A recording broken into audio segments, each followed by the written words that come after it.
Turn from there to my other focus because the spate of civilian killings in the Kashmir Valley have continued. Remember, on Monday evening, 45-year-old Ibrahim, a salesman in a prominent shop run by a local Kashmiri Pandit, was shot dead by unknown terrorists. Terrorists intended, we are told, to kill the Kashmiri Pandit shop owner Sandeep Mawa, but ended up killing the salesman Ibrahim. After the killing, protests were once again today witnessed in Jammu, demanding a stringent policy against terror. At least 14 people have lost their lives since October 1 in shootings that have targeted civilians in Kashmir, many of them from minority groups, including Pandit families. Joining me at this moment now is Sandeep Mawa, whose employee was tragically killed by terrorists on Monday evening. Sandeep, first of all, condolences to Ibrahim and his family, and of course to you.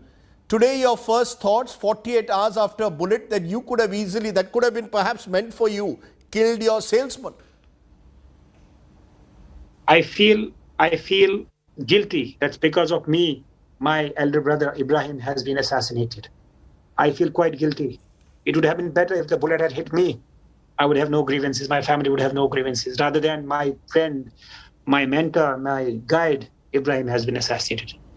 You know, you very interestingly just now called him your mentor, your guide, your elder brother. In a way, you and he were, of course, bonded by the business that you do. You knew him for years. Are you giving me an assurance today that you will look after Ibrahim's family like your own? I have pledged now. That's why I am pledging roughly 10 lakh rupees to his family, and also I'm working with the government that they should give him the government job to his son or daughter, and also execution relief. So I'm working on that right now. My priority is stabilizing his family first. You know, it's interesting, Sandeep, a Kashmiri Pandit and a Kashmiri Muslim having this bond. As you said, you remember him as a friend, an elder brother. How best would you like to, though, think about Ibrahim today? What does Ibrahim mean to you? He sacrificed his life for me. A Muslim guy sacrificed his life for a Hindu. That is what I remember him. It's a great soul. It will be a curse to my life that I could have sacrificed, but unfortunately he sacrificed my life for him.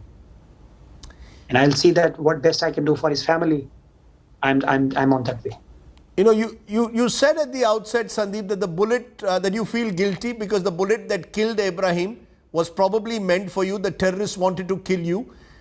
We are told you were given a warning by the local police. You had some security. You were not there at the spot mercifully at the time. Were you getting threats for several weeks or months? How recent were these threats? Because since October, we've seen this spate of targeted killings, including Mr. Bindru, a chemist shop owner, a few weeks ago. When did you first start getting the threats? A few weeks ago or before that? It was probably from last 6 months. There was input that they could attack me anytime. The input was already there with the police and other administration. They knew that I would be attacked. But unfortunately, my mentor got assassinated in between. Did you ever, Sandeep, think of leaving the valley as a result of these threats once they began to come in, once you heard of the death, the killing of Mr. Bindru, the prominent Kashmiri Pandit a few weeks ago? Did you ever think, bahut ho gaya, let's leave the valley with my family? I have dedicated my life to the people of Jammu and Kashmir, and there's no idea that I'll leave Kashmir. I have no idea. Mm-hmm. You're telling me that you've never thought of leaving the valley. The reason I'm asking you this, Sandeep, is because your family, your father, left when Kashmiri Pandits were targeted in the 1990s by terrorists. You returned in 2019. Do you today have any regrets about returning back to the valley? No, I have no regrets. I need to stabilize the society. This is going into chaos because of this militancy. I want to get things back. I'm working on it, and very soon you will see the results that things will get back to normal. The terrorism will end. The Kashmir will again prosper towards peace and prosperity.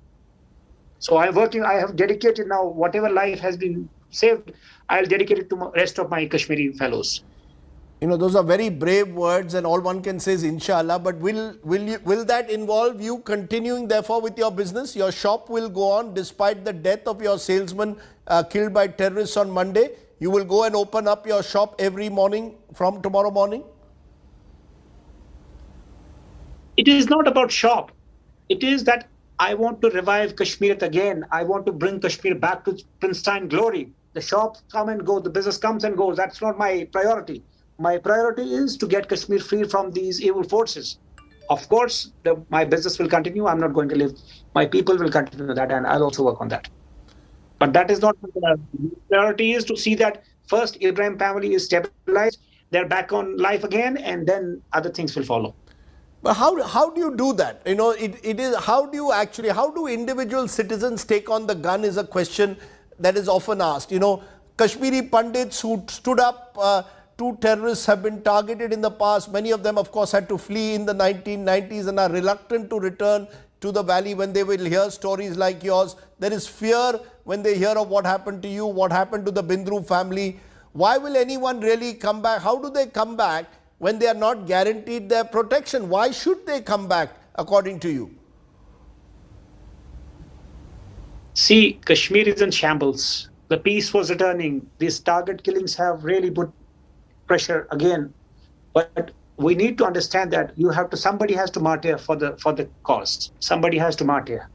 So I'm ready. If I become a martyr, if I'm assassinated, that is not my issue. My issue is that I'll dedicate the rest of my life to Kashmir and to Kashmiris and see that we get back to normal. That is my priority. I don't know what about other Kashmiri Pandits' plan, but I can only suggest them, you need to contribute. We need to revive the society. We need to revive Kashmir again and work towards the principle of achieving peace in Kashmir.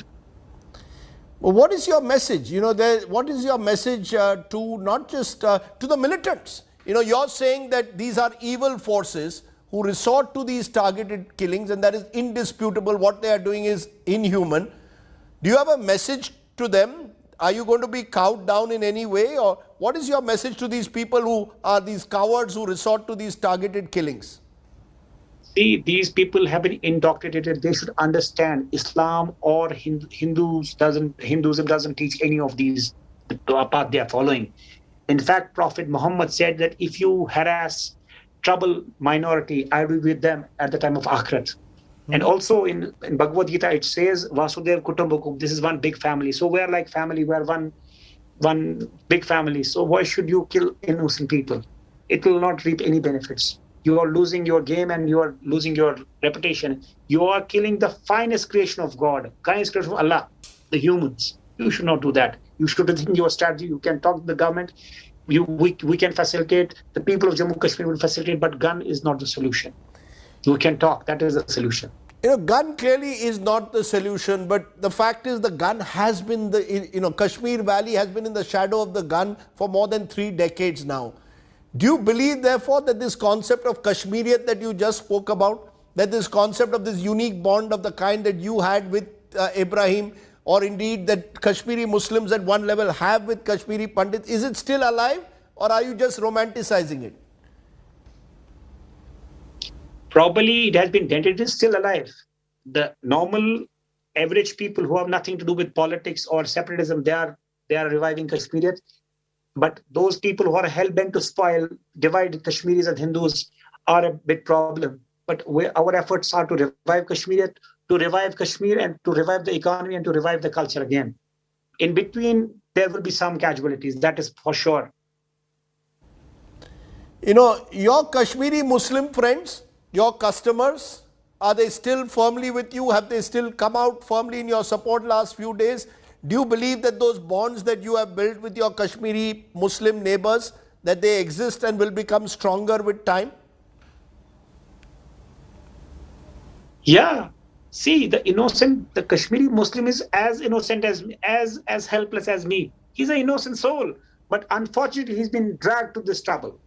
It is a minuscule people who are killing and creating a bad reputation for Kashmir and Kashmiris. They are enemies both of Hindus and Muslims. In one way, they are making minorities run away. In the other way, they are killing their own people. This is no solution. If there is any grievance you have any grievance, we can talk. We can force the government to talk. But gun is not the solution. They are our own people. They should come back to the normal life. They should shun gun and be on the table and talk peace. Sandeep Mawa, you've spoken with courage, you've spoken with bravery, and I couldn't agree with you more. Innocent Kashmiri Muslims and Kashmiri Pandit, and innocents on both sides of this divide have suffered. And therefore, if anything, you all need to come together. We all need to come together to face this evil force ranged with the bullet against us. Thanks very much for joining us. And again, prayers to you and to Ibrahim's family. And thank you very much for joining me in what has been a very difficult week for you.